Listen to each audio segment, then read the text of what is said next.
Hey everybody, so today I'm going to talk to you a little bit about our schedule.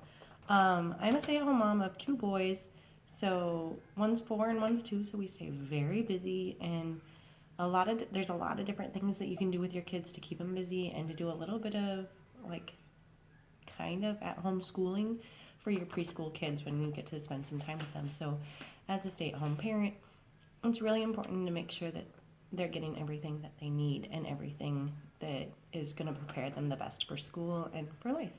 So I spent 10 years in as a daycare teacher, and so I learned a lot over my time there, and I worked primarily with the infant group, but so as far as like super preschool infants, and making sure that they get developmentally get everything that they need and then working up from there. So now that I have a 4-year-old at my home, it's a lot more hands-on. It's a lot more keeping him busy throughout the day. It's a lot more fine work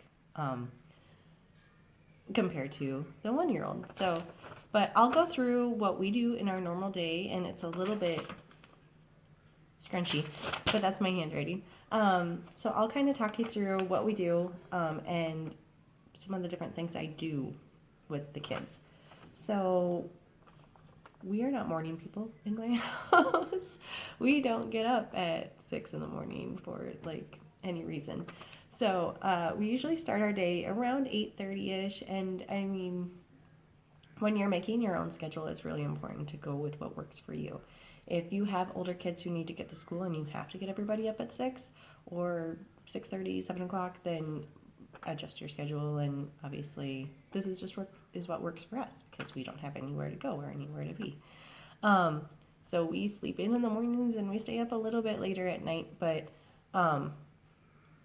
in my experience, kids learn and focus the best first thing in the mornings. So a lot of our activities are based in the morning with just a light afternoon stuff. So keep going through here. So we get up and dressed between 8:30 and 9:30. Have breakfast. It's usually something I try and be very healthy, but sometimes it's not always. Sometimes it's a granola bar. And then at 9:30 we do our first activity and calendar time. So even with little kids, little preschool 2-year-old kids, 18-month-olds, it's always really important to keep that routine and keep introducing those concepts to them, introducing the calendar concept, the months, sing a little song. You can find songs on YouTube, on Spotify, Pandora, I'm sure has some, so that you can just have a little catchy tune, make it nice and fun. We sing the months of the year, we sing the days of the week, we talk about what day of the month it is. So my 4-year-old can count to 60, and so he can count on all of the calendar days, and he can tell me that today is the 15th, tomorrow is the 16th, day after is the 17th. So just kind of talk through those things. It takes up a good chunk of the day, and it keeps them entertained and focused. If they don't sit there the whole time, that's not a big deal. Keep doing it anyway and have them come back around to you. You don't have to make them sit for everything you do, because sitting is hard for 2-year-olds. Sitting is hard for 3-year-olds. Sitting is hard for 4-year-olds.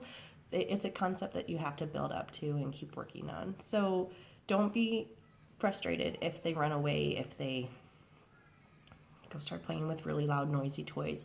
Sometimes it's easier to get frustrated than others, I'm not gonna lie. But just keep doing it, keep working on that routine, keep introducing these concepts, keep talking about the concepts, and that's how it'll stick and how it'll help them later. After calendar, we do a little bit of outside time. Outside time is super important for busy kids. Getting those large motor skills. When it's nice outside, I'll take out chalk, bubbles. We have like a little frisbee toss game. My 4-year-old is obsessed with it right now. We have bikes. We have, and it doesn't even have to be anything. If you don't have anything, that's totally fine too. You can go outside and run races. You can play red light, green light. So just doing those big, large motor activities to get their bodies moving. And if you have one who's only crawling, kind of work on those stepping motions, kind of just keep moving forward with wherever your child is at, wherever the next step is going to be. So after that, we have our lunchtime and quiet time. Oh, during calendar, sorry, the first activity. I didn't even really talk about that. So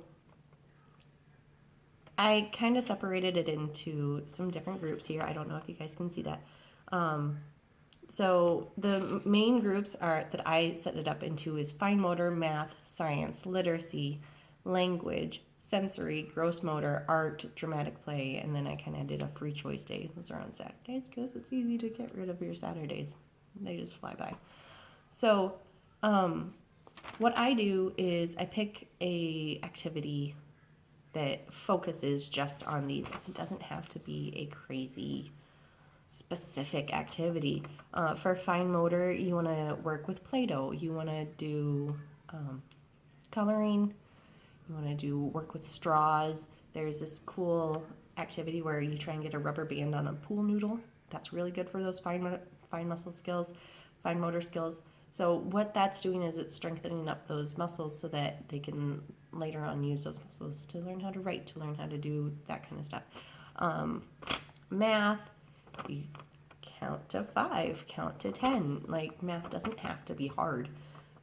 Everybody thinks math is hard, but it doesn't have to be hard, especially when you're working with an 18-month-old or a 2-year-old. Or it's not hard stuff. It's talking about your colors. It's talking about shapes. It's talking about patterns once you get up there. My 4-year-old is obsessed with patterns. He loves patterns. He finds patterns in everyday activities that he does. When we're eating, he goes, take a bite, take a drink, take a bite, take a drink. Mom, it's a pattern. And he gets really excited. So it doesn't have to be hard concepts. And then from there, you just build on. And so at that point, I go, well, how about you take bite, bite, drink, bite, bite.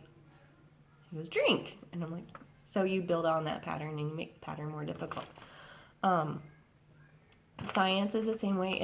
It's those Pinterest science experiments, man. Those things are awesome and they're super easy. They usually don't take very many materials. It doesn't take very long to do, and the kids love playing with that stuff. They love seeing how things work and the reactions that happen and all of that kind of fun stuff. So science, literacy, my boys love to read. Some boys don't love to read.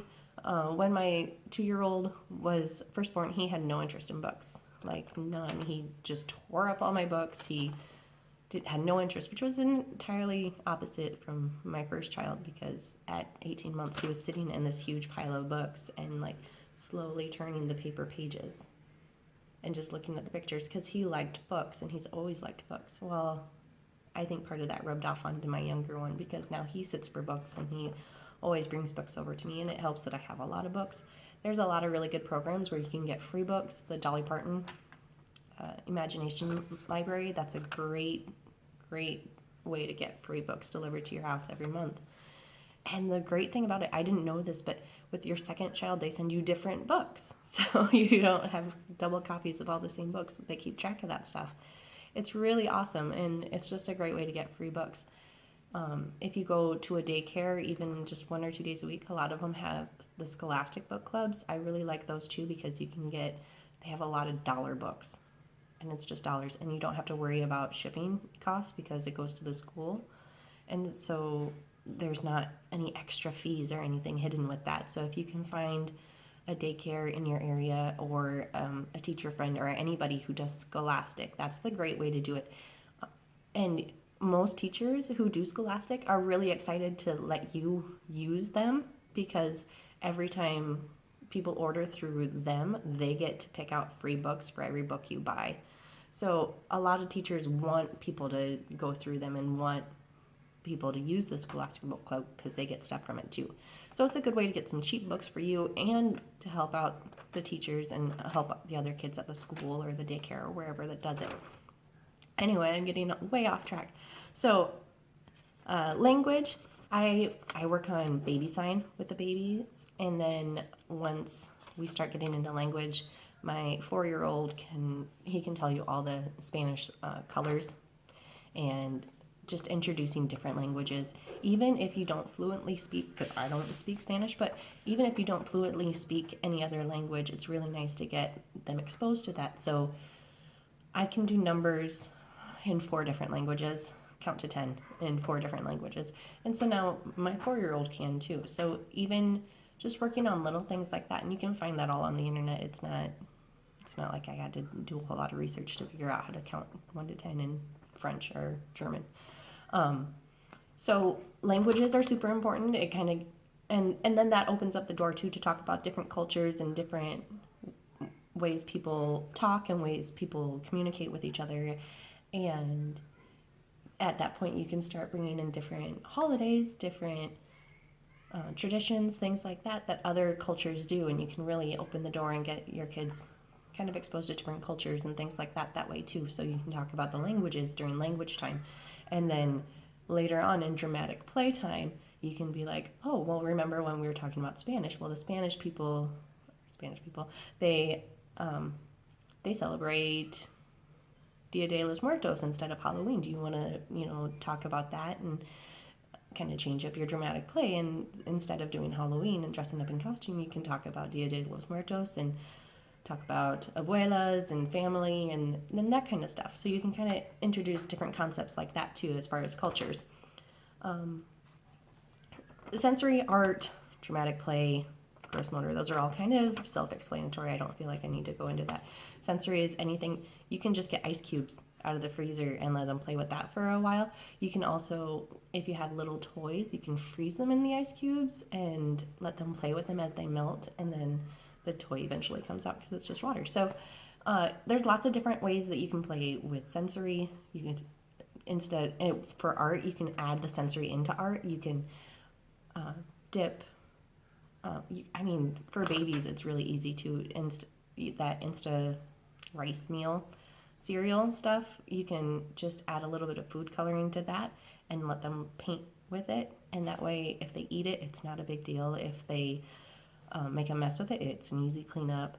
So, there's just lots of different ways that you can make art, even with babies, even without having to do it for them. Because that was a big thing for me when I worked at the daycares. I didn't like it when teachers would slap their hand in paint and slap it on the paper and be like, you did art. And I was like, you didn't talk about it. You didn't do anything. Like, the baby didn't get to do anything with it. So I was always a big advocate for letting the child do it.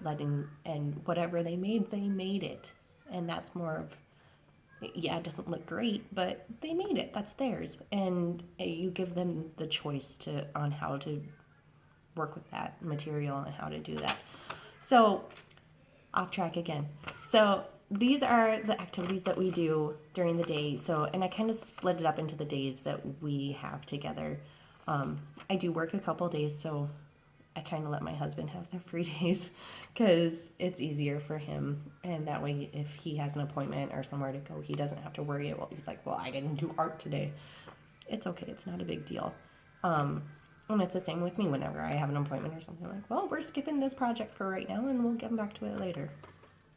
Anyway, back up to lunch. So around 11:30, 12:30, we have lunch, and then we kind of do a quiet time. I let the boys read their books. They love puzzles, any quiet activities.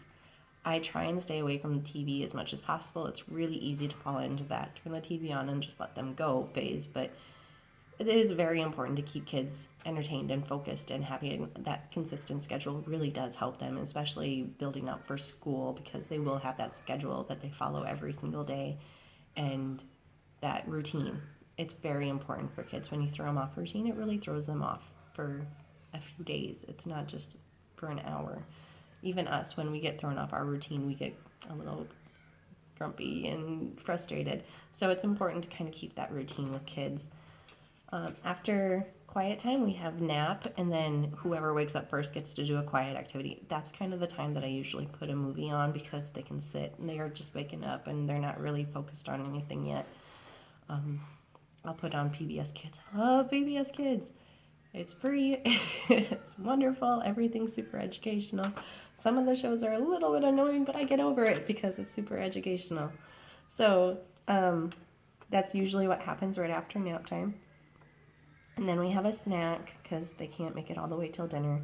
Then we go outside for just a little bit longer, just to kind of get them out in fresh air again. And then we do the second activity until free play and dinner. So that's kind of how my schedule works for the day, what works for us.